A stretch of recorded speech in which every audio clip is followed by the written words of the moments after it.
अस्सलाम वालेकुम, नमस्कार, सत श्री अकाल and good morning. Good morning इसलिए कि ये शो मेरे सुबह लगाना है तो मैंने गुड मॉर्निंग पहले ही कर लूं।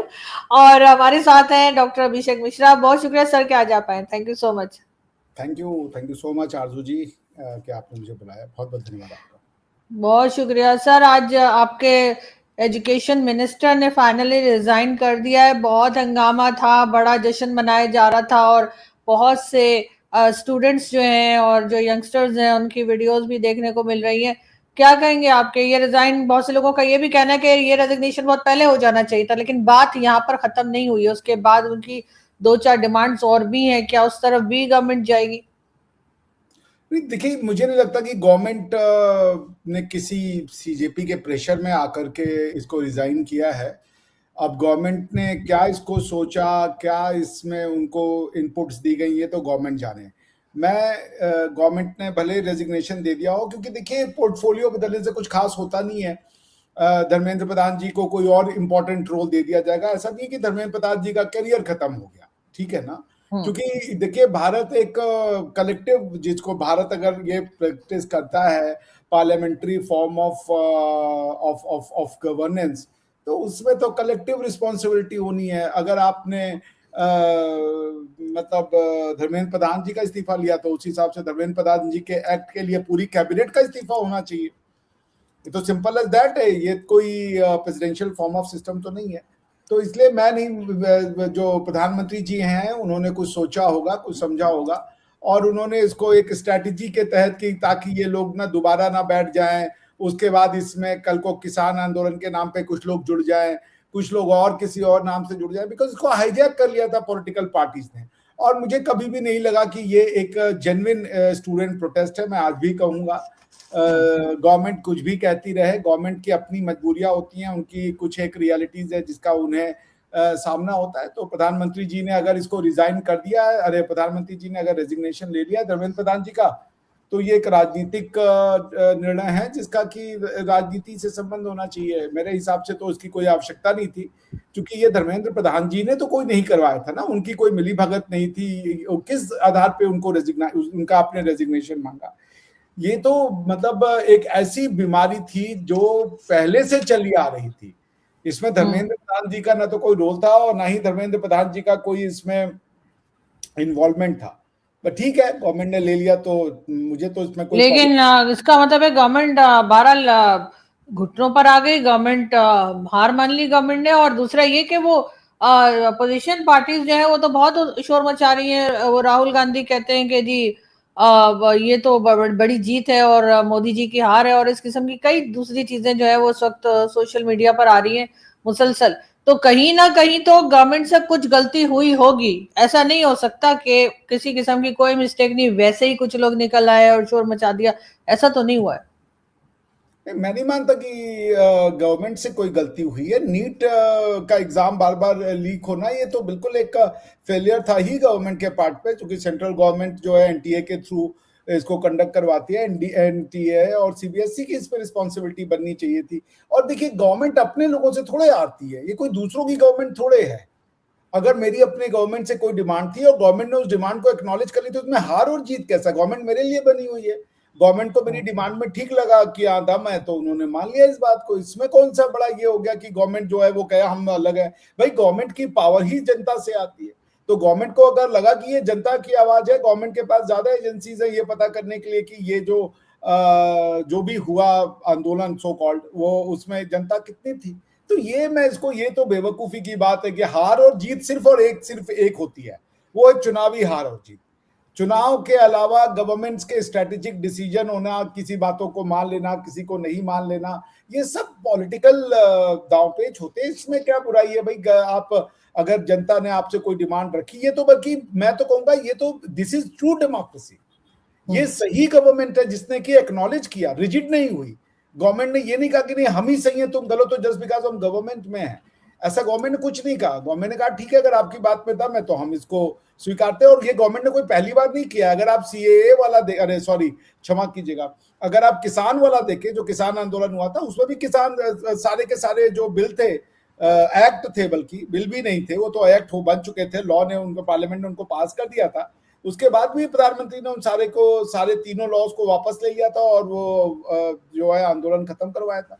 तो प्रधानमंत्री जी के पास है कुछ, उनको इंटरनल आउटपुट होगा कि हो सकता है हाईजैक कर ले और इससे कुछ हिंसा की जाए जिससे कि देश का नाम खराब हो, तो उसको देखते उन्होंने ले लिया। इसमें कोई मैं हार जीत नहीं देता, ये तो गवर्नमेंट और अपने लोगों के बीच की बात है, परिवार में है। माँ बाप अपने बच्चों से थोड़े ना तो बच्चे अपने माँ बाप से जीतते हैं और ना माँ बाप अपने बच्चों से हारते हैं। जी। लेकिन डॉक्टर साहब, बहुत से लोगों का ये भी कहना है कि ये रेजिग्नेशन बहुत पहले हो जाना चाहिए था। अगर ये 36 डेज का ये प्रोटेस्ट चला, अगर शुरू में ही ये रिजाइन कर दिया जाता, इसको अपनी ईगो ना बनाई जाती, तो शायद मामलात बहुत पहले सुलट गए होते। लेकिन अभी भी 2-3 डिमांड्स और भी हैं उनकी, जिसमें डेफिनेटली उन लोगों को छोड़ने की बात भी की जा रही है, रिहा करने की बात की जा रही है जिनको अरेस्ट किया गया है। और जो लाठीचार्ज हुआ वो तो गलती आप गवर्नमेंट की आपको माननी पड़ेगी कि बच्चों के ऊपर लाठीचार्ज नहीं करना चाहिए था। अब कई लोगों का कहना है जी बच्चे भी पत्थरबाजी कर रहे थे, तो बच्चे जो हैं उन्होंने तो तभी पत्थर फेंके होंगे ना जब लाठियां पड़ी होंगी। ऐसे खामाखाई चलते चलते क्यों बच्चे जो है वो ऐसा करना शुरू करेंगे, सिर्फ उनको इससे रोकने के लिए कि वो पार्लियामेंट के आगे ना जाए। उस पर लाठीचार्ज जो किया गया वो तो गलत हुआ है, मतलब कोई कुछ भी कहे वो कोई भी सही नहीं मानेगा उसको। देखिए, अब सुनवाई चल रही है सुप्रीम कोर्ट में, वो उसका निर्णय देंगे। उनके पास तथ्य ज्यादा है, मेरे पास तो कोई तथ्य नहीं है। मैं नहीं मानता कि ये गवर्नमेंट इतनी इनसेंसिटिव है कि बिना बात के बच्चों के ऊपर लाठी बरसाने लगे, जबकि उनको भी ये पता है कि उनको एक ट्रैप में घेरा जा रहा है। और ये ट्रैप आज से नहीं है, ये ट्रैप पिछले 5-6 साल से बार बार हो रहा है। और प्रधानमंत्री जी खुद कहते हैं कि ये संयोग नहीं, ये प्रयोग है। ये मेरे शब्द नहीं है, ये प्रधानमंत्री जी का शब्द है। आंदोलनकारी, आंदोलनजीवी, ये सारे शब्द प्रधानमंत्री जी के दिए हुए हैं। तो प्रधानमंत्री जी हमसे ज्यादा समझते हैं इन चीजों को। तो मुझे नहीं लगता कि प्रधानमंत्री जी फोर्स के लिए अप्लाई के लिए कहे होंगे। इवन किसान आंदोलन में तो किसान जो थे वो चले गए थे लाल किले के ऊपर और उन्होंने अपना जो है झंडा, भारत का तिरंगा हटा करके दूसरे झंडे को, खंडा साहब के झंडे को उन्होंने वहां पे फहरा दिया था। हालांकि खंडा साहब भी मेरे लिए उतना ही पवित्र है जितना तिरंगा है। तो पॉइंट ये है कि मुझे नहीं लगता कि प्रधानमंत्री या जो ये सरकार है वो इतनी इतनी इतनी मतलब आप समझिए मूर्ख है कि उसको समझ में नहीं आ रहा है क्या है और वो सीधा डंडा मार दे। अगर डंडा मार के भगाना ही होता तो आप इसका पिछला वाला जो पैरेलल याद कीजिए, जब बाबा रामदेव बैठे थे जंतर मंतर पे और इसी तरीके का कुछ वो कर रहे थे, तो उसमें तो पुलिस बाबा रामदेव जहां पे रुके हुए थे उसके अंदर घुस के टेंट में मारी थी डंडा, और बाबा रामदेव को बुर्का पहन के भागना पड़ा था लिटरली। तो यहाँ पर तो गवर्नमेंट ने ऐसा कुछ नहीं किया। गवर्नमेंट, ये लोग आए गवर्नमेंट से अंदर घुसने का प्रयास कर रहे थे। तो देखिए, फोर्स कई बार यूज करना पड़ता है, लेकिन मैं ये भी कह दूं कि छात्रों के ऊपर फोर्स नहीं होना चाहिए किसी भी प्रकार का। लेकिन छात्र भी ऐसी जगह पे ना जाएं जहां से कि एक सिक्योरिटी संकट उभर आए। जब तक आप जंतर मंतर पे बैठे थे सरकार ने कुछ नहीं किया। आप 36 दिन तक बैठे रहे, 35 दिन तक बैठे रहे, 30 दिन तक बैठे रहे, जितना दिन भी सरकार ने कोई ना तो लाठी चार्ज किया ना तो वो किया। आप वहां पे जैसी आपकी इच्छा थी आपने जो जो जिसको बोलना था, मोदी को मार देंगे, संसद को उखाड़ देंगे और इसकी हत्या कर देंगे, इंडियन आर्मी को आपने गालियां दी, सबको गालियां दी आपने, हिंदू देवी देवताओं को गालियां दी, किसी ने कुछ नहीं कहा। आप सबसे मिलते रहे, करते रहे।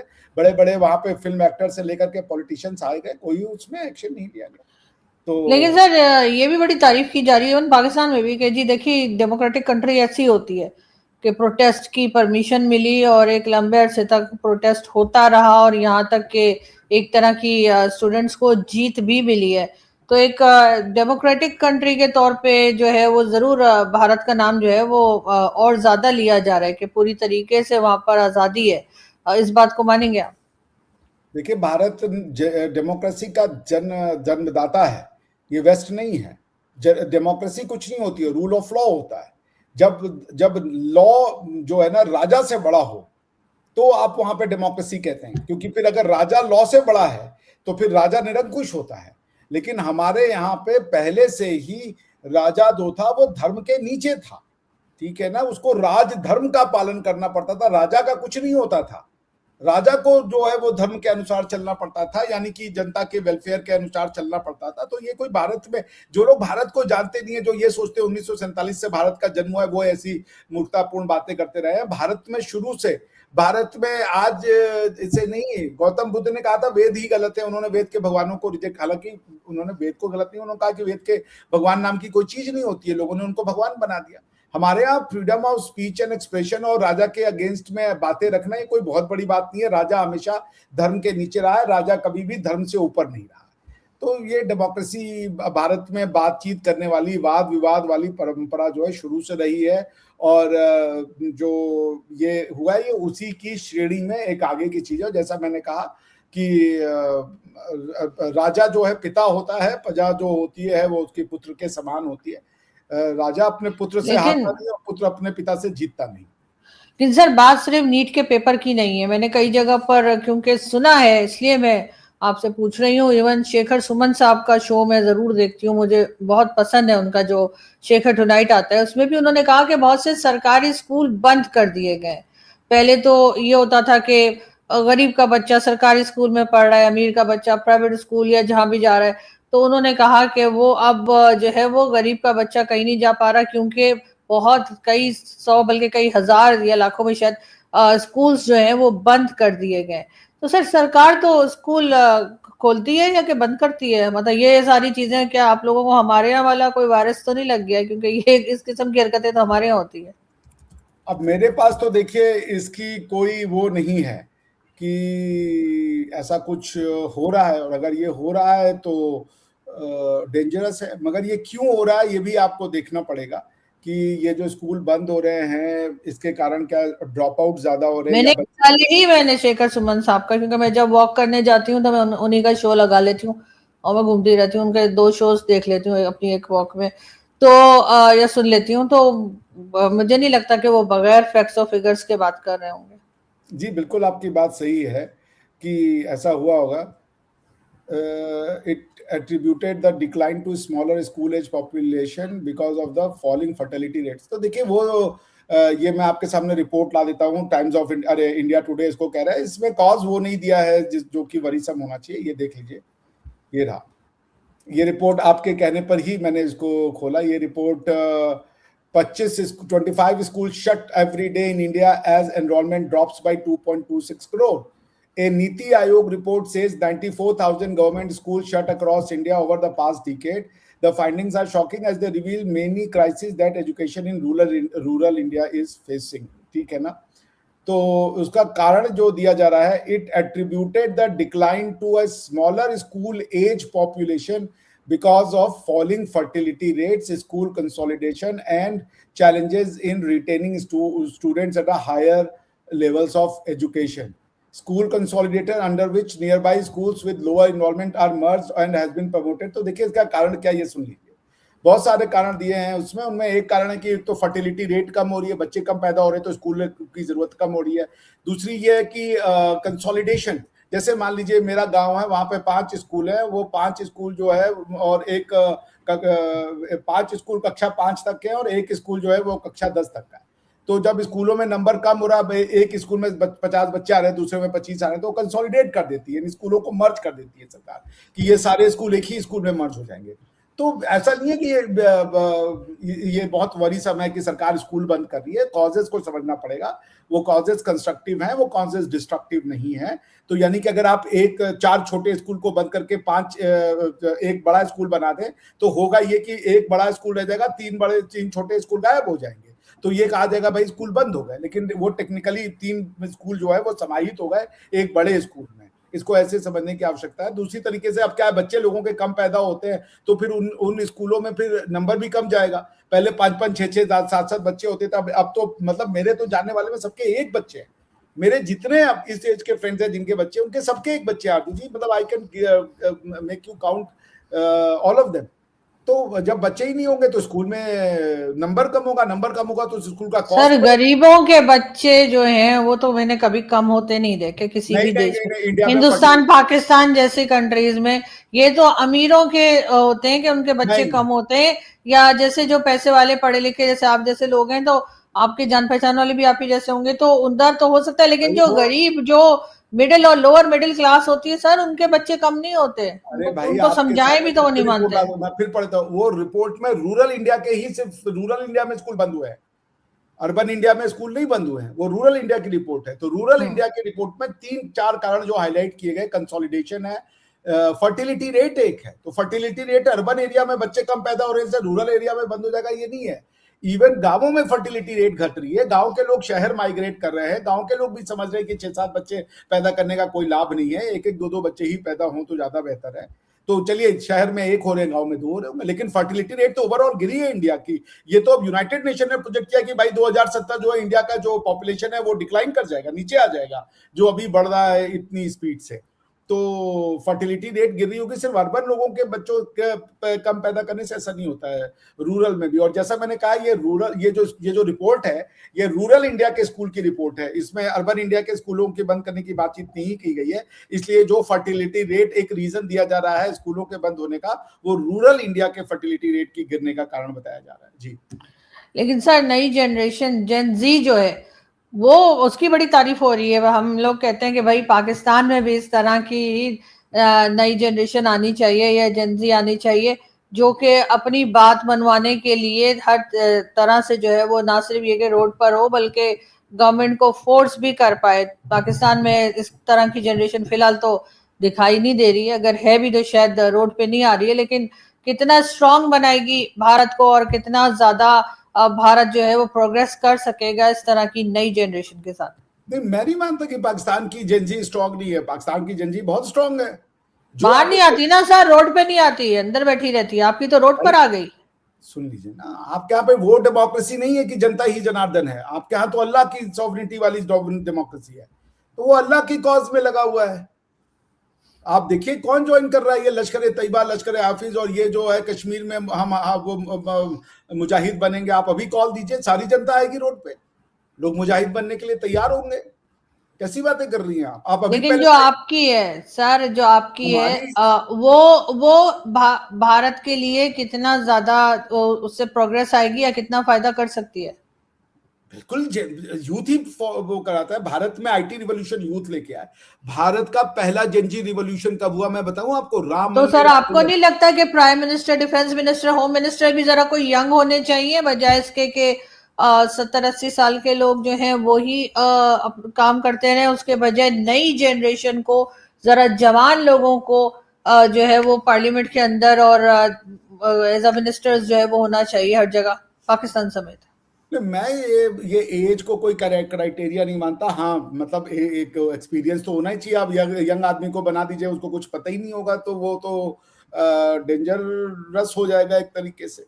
एक पर्टिकुलर एज होना चाहिए। प्रधानमंत्री मोदी ने जो है एक पर्टिकुलर एक्सपीरियंस होना चाहिए। प्रधानमंत्री मोदी बहुत यंग एज में ज्वाइन किए, 60-62 की उम्र में वो मेरे ख्याल से भारत के प्रधानमंत्री बने। उसके पहले 10-15 साल उन्होंने चीफ मिनिस्टर बन करके, भारत कोई छोटा मोटा देश नहीं है। ये क्या है, कोई वो है क्या कॉफी की दुकान में यंग आदमी लाओ?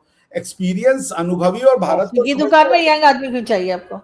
हाँ, कॉफी की दुकान क्या कह रहे हैं आप? कॉफी की दुकान है कि यंग आदमी लाओ? कॉफी की दुकान में तो 4 बार आपको 2 फ्लोर पे कॉफी ले जानी, ऊंचा नीचे न जाएगा। कोई मेरे टाइप का अंकल आ जाए, आपको कॉफी नहीं मिलेगी।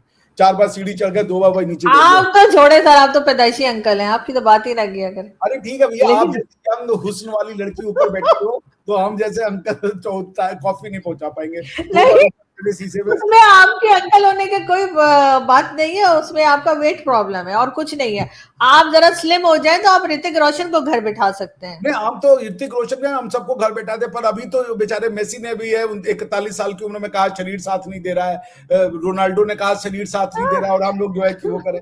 भाई उम्र जवानी का गेम, फुटबॉल जवानी का, जरा 50 साल नहीं तो सर वो तो नहीं, मगर ये कि खाना पीना थोड़ा अपना डाइट अपनी सही कर लें तो फिर देर तक इंसान रह सकता। अभी देखिए, अभी जैसे मोदी जी आए, मोदी जी ने 2 वीडियोस भी रिलीज किए ना, अपने वीडियोस बना के पब्लिक से बात की, तो उनको एक तो ट्राइपॉड दे दीजिए मोदी जी को जब आप वापस भारत जाएंगे।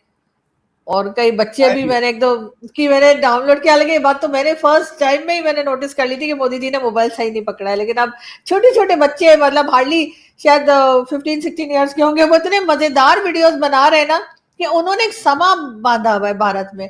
जिस तरह की ये रील्स आ रही हैं, और वो कि वो छोटी, मेरे ख्याल है 15-16 साल की, उससे भी कम उम्र, वो बहुत छोटी सी बच्ची है, वो मोदी जी को बता रही है कि कैमरा ऐसे नहीं, ऐसे पकड़ते हैं, ऐसे करीब करके नहीं, उसमें नाक नजर आता है, पता नहीं क्या क्या बोल रहे हैं। तो सर फर्क तो पड़ता है कि मुल्क को चला रहे हैं तो थोड़े से यंग लोग आए, जैसे वो ममदानी आए हैं ना वहां अमेरिका में, इस किस्म के। मैं कह रही सुन लीजिए ना, ममदानी है, मेरे लिए ममदानी इतना हैंडसम भी है ना, तो हाँ, इसलिए हैंडसम होने से हो तो फिर तो आप ऋतिक रोशन को प्राइम मिनिस्टर बना दीजिए, ये क्या बात हुआ? देखिए, मैं आपको क्या कह रहा हूँ आरजू जी, कि प्रधानमंत्री मोदी को ये बच्चे समझेंगे तब तक बहुत उम्र हो जाएगी। जितने 2 वीडियोस आए हैं, एक 311 मिलियन वाला जो वीडियो है, उन्होंने यूं आके बातचीत किया ताकि उनके चेहरे की झुर्रियां बुढ़ापा दिखे, ठीक है ना? वो उन्होंने उसके लिए उनको अभिभावक, नजदीक आना पड़ रहा है, दूर से भी नजर आता है वो तो। देखिए आप ऑडियो विजुअल का इम्पैक्ट नहीं समझती आरजू जी। मोदी जी सोशल मीडिया को कम्युनिकेशन के लिए यूज करते हैं, एंटरटेनमेंट के लिए नहीं।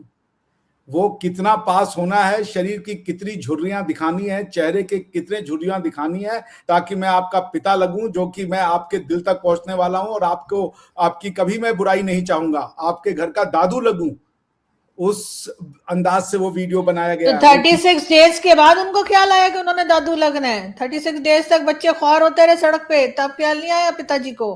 तो उन्होंने उन बच्चों के लिए नहीं बनाया जो सड़क पर हैं, उन्होंने अच्छा। उन बच्चों के लिए बनाया जो सड़क पर नहीं हैं। और ये याद ओ, रखिए, जो बच्चे सड़क पर नहीं हैं वो बच्चे ज्यादा बोल रहे हैं और सुन रहे हैं। तो वो एक दादाजी के द्वारा बनाया गया वीडियो था जिसकी मासूमियत झलकनी चाहिए, वरना उनके पास कम है क्या टीम ये ट्राइपॉड वालों की? मगर आप समझी नहीं, वो उन्होंने मैसेज दिया कि देखो, एक जो घर के दादाजी यूं आके फोन पे बात करते हैं, उनको आता नहीं है, लोगों को क्यूट और प्यारापन लगता है, अपनापन लगता है, ये अपनापन दिया उन्होंने। लेकिन आप लोग वही झंडू बाम पीड़ा हरी बाम की ट्राइपॉड दे दो, ये हाँ दे दो। हाँ, मैंने तो खुद कहा आप मोदी जी समझती को, मैंने नहीं तो है। ट्विटर पे भी कहा, मैंने कहा मोदी जी मैं ट्राइपॉड भेज देती हूँ, ऐसी क्या बात है, आप भाई वीडियो आप बनाइए। लोग मोदी जी के लेवल को नहीं समझ पाएंगी। जहां हम सब खत्म होते हैं ना, वहां से मोदी जी शुरू होते हैं। ओ, पिताजी हैं वो सबके इस मामले में। द आर्ट ऑफ कम्युनिकेशन, एक आदमी ने सिंगल हैंडेडली भारत के जो सो कॉल्ड मीडिया को डिसमेंटल कर दिया, उनकी सारी दादागिरी और हेकड़ी भुला के रख दी। जो ये लोग, ये आरजू जी, भारत का मीडिया ये डिसाइड करता था कौन मिनिस्टर बनेगा। आज वो मोदी जी को गाली तो दे सकता है, मगर वो मोदी जी की सरकार में ये तय नहीं कर सकता कि कौन मिनिस्टर बनेगा। वो मोदी, देखिए मीडिया 2 तरीके की होती है। एक मीडिया जो एनालिसिस करती है, जैसे आप जैसे लोग हैं। दूसरी मीडिया वो जो रिपोर्टिंग करती है, जो वो सरकार के द्वारा किए गए कामों का सही या गलत जो भी है वो लोगों को बताती है। तो सरकार को इसके लिए जरूरत होती है मीडिया की। लेकिन जब मीडिया सरकार के द्वारा किए गए कार्यों को बताना ही ना चाहे, खाली उसमें कमियां बताए, तो उन्होंने एक रास्ता ढूंढ लिया बाईपास करने का। वो आप बताइए, 311 नहीं, मोदी मिलियन। जी की सर कब कमियां बता रहा है आपका मीडिया? इसलिए तो गोदी मीडिया कहलाता है, जैसे हमारा फौजी मीडिया आपका गोदी मीडिया कहलाता है। तो वो उसका मतलब गवर्नमेंट की कमजोरियां नहीं बता रहा, गवर्नमेंट से मतलब पीएम मोदी नहीं है, पूरी गवर्नमेंट की बात हो रही है। ठीक है, देखिए, जो जो एक मीडिया दूसरे मीडिया को गोदी मीडिया कह रहा है, गोदी मीडिया शब्द किसी अपोजिशन पार्टी का दिया हुआ नहीं है। ये वो मीडिया है जो कांग्रेस की गोदी में बैठी हुई रहती थी, वो कह रही है इनको गोदी मीडिया। आपको समझना पड़ेगा। तो जो काम, मतलब अगर वही कांग्रेस की काम करे सरकार तो वो बहुत अच्छा है, लेकिन मोदी जी चूंकि कोई भी काम करें तो वो बुरा है। मोदी जी ने गैस सिलेंडर दे दिया तो ये कहो नहीं, गैस सिलेंडर तो दे दिया, दूसरा गैस कहां से भरवाओगे, पैसा नहीं है लोगों के पास। तो ये नहीं कि लोगों के घर में चूल्हा और गैस सिलेंडर पहुंचा, वो कमी भी ये बता रहे कि दूसरा गैस सिलेंडर नहीं दिया, उसके लिए पैसे नहीं है लोगों के पास। लोगों को घर मिला, उसमें हिंदू मुसलमान सबको घर मिला, लेकिन ये नहीं बताएंगे, वो जाकर के बताएंगे कि ये देखिए घर में जो है वो इस तरीके की कमियां हो गई। तो एक प्रो मोदी तो मीडिया कोई भी चाहिए यार, सिर्फ गाली देने के लिए तुम बने पड़े हो। जब वो सत्ता में थे तब भी तुम, सत्ता में नहीं थे तब भी तुम गाली दिए, तब भी उनको तुम गुजरात का हत्यारा, बुचर ऑफ गुजरात, मुसलमानों का हत्यारा और पता नहीं क्या क्या कह के तुमने बदनाम किया। अब वो सत्ता में आया तब भी तो कोई तो चाहिए भाई जो हमारी भी बात करे, मनुष्य है। बहरहाल सत्ता में तो वो इसीलिए आए ना कि पब्लिक लाई, आपके यहाँ तो वो वाला सिस्टम नहीं है ना जो हमारे यहाँ के तो सत्ता में ये तो मीडिया के फौज ले ऊपर आएगी। क्वेश्चन मार्क हो गया ना, और सारी दुनिया में हो गया आज तो बहरहाल एक बात, एक मिनट मोदी आरजू जी, क्या ट्रम्प साहब नहीं कहते CNN को और इसको फेक मीडिया? खुलेआम कहते हैं यू आर फेक मीडिया, तुम झूठ चलाते हो। तो मीडिया ने खुद साइड लेकर के अपोजिशन का रोल प्ले करना शुरू कर दिया।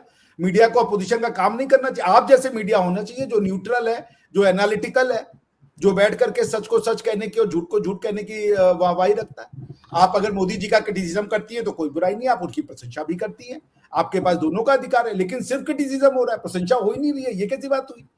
लेकिन बहरहाल सर मैं तो यही समझती हूँ कि 36 डेज नहीं होने चाहिए, तो उससे बहुत पहले इस इश्यू को सॉल्व कर लेना चाहिए था। इंडियन गवर्नमेंट को और पीएम मोदी को, और ये 36 डेज जो है वो उनके लिए नुकसान ही साबित हुए हैं, उनका फायदा कोई नहीं हुआ है। नहीं, ये 36 डेज एक मास्टर स्ट्रोक है, इसमें मोदी जी ने अपोजिशन को लपेट लिया। आप समझ नहीं दिए, संसद का दूसरा सत्र संसद का वो सत्र शुरू होने वाला है। इन्होंने नीट का ये जो पहले इन्होंने अपोजिशन को आने दिया, तुम आओ आओ, अब ये नीट का जो लॉ ला रहे हैं ना स्ट्रिक्ट, अब उस लॉ के ऊपर इनसे डिमांड करेंगे कि फेवर करो, लेकिन ये तो गवर्नमेंट का विरोध करना है इनको, ये नीट के लॉ पे गवर्नमेंट को पार्लियामेंट में विरोध करेंगे। आप समझ नहीं रही है आरजू जी, मोदी जी ऐसे ही नहीं है, पिताजी है वो भारतीय राजनीति के, उनके जैसा राजनीतिज्ञ ना पैदा हुआ है कंटेम्प्रेरी राजनीति में। आने वाले समय तक लोग समझ नहीं पाएंगे उनको, यहाँ का अपोजिशन उनके हाथों की मोहरा बन जाता है, वो अपोजिशन के साथ खेलते हैं और ये लोग खेलते हैं। सर कुछ भी कहिए, इंसान ही है ना मोदी जी भी, भगवान तो नहीं है, गलतियां तो होती हैं, मिस्टेक्स तो उनकी गवर्नमेंट से भी होती हैं। ऐसा तो नहीं है कि वो हर फैसला सही करते हैं, हर बात सही करते हैं, नहीं, वो कोई अवतार नहीं है सर, आम से आदमी है, तो गलतियां हुई हैं उनसे और उन गलतियों से सीखकर ही उनको अपने आप को आगे लेके जाना होगा। अगर वो गलती करते सत्ता से वो हट जाते, एक ही तरीका है उनकी गलती को करने का कि उन्होंने गलती की, वो सत्ता में जब तक है वो सब सही कर रहे हैं, जिस दिन वो सत्ता से जनता उनको निकाल फेंकेगी उनकी गलती मान ली जाएगी। लेकिन जब तक सत्ता में, बंगाल में उन्होंने उखाड़ के फेंक दिया टीएमसी को, उखाड़ के फेंक दिया, तो वो सही कर रहे हैं वो। और कोई आरजू जी और क्या हमारे आपके पास तरीका है ये कहने का मोदी जी गलत है या सही? एक ही है, वो है चुनाव। नहीं, गलत पॉलिसीज या गलत फैसले गवर्नमेंट से हो जाते हैं और उसी में से सर नजर आ रहा होता है ना, हम डिसाइड करने वाले। मैं आपकी बात को मान गया, कौन डिसाइड करेगा, इसका उत्तर दीजिए। सर स्टूडेंट्स ने डिसाइड किया ना, वो सड़क पर भी आए और उन्होंने बताया भी, उन्होंने शोर भी मचाया, और ना ये जब तक अगर वो रोड पर ना आते तो ये फैसला ना होता, ना मिनिस्टर ने जाना था, एजुकेशन मिनिस्टर ने, ना कोई पॉलिसी लानी थी, ना कुछ होना था, जैसे चल रहा था सिलसिला चलता रहता। तो जाहिर है कि स्टूडेंट्स ने बाहर आके, जो नई जनरेशन में बार बार यही कह रही हूँ कि उन्होंने बहुत कुछ संभाला है, बहुत कुछ बदल दिया है और आगे भी बदलता हुआ और डेफिनेटली पॉजिटिव बदलता हुआ दिखाई देगा। Thank you so much sir. चलिए, आप ये कह रही, मैं आपकी इस बात को मान लेता हूं, लेकिन देखिए ये आप पॉलिसी की बात नहीं कर रही, ये आप कह रही है कि एक डिमांड और ये सब रहता है गवर्नमेंट के ऊपर, that's a different thing, policy की बात नहीं उसमें, ठीक है।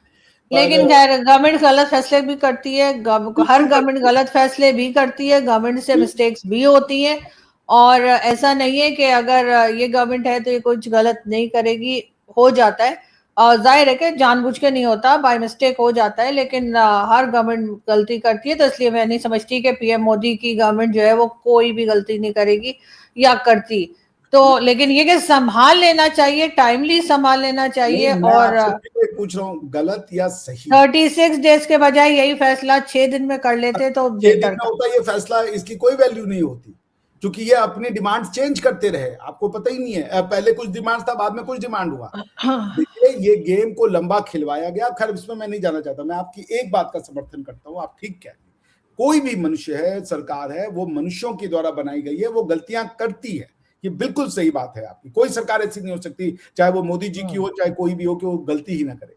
लेकिन क्या गलत है और क्या सही है, इसका फैसला कौन करेगा? वो फैसला करता है भारतीय या किसी भी लोकतंत्र में चुनाव। जिस दिन मोदी चुनाव हार गए, उनकी पॉलिसियां सही है, हमको, मैं कहता हूं कि बहुत अच्छी पॉलिसी है, लेकिन सरकार को अगर निकाल के फेंक दिया पॉलिसी गलत हो जाएगी, बात खत्म। बिल्कुल सही सर, कोई और मापदंड नहीं है।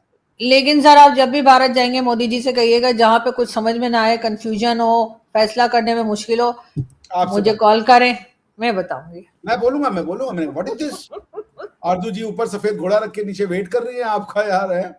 हाँ, मुझसे पूछ लिया करें, मैं मेरा फोन 24 आवर्स ऑन होता है, तो मैं बिल्कुल मोदी जी को बताऊंगी क्या करना चाहिए। बहुत शुक्रिया सर कि आपने आज ज्वाइन किया, थैंक यू।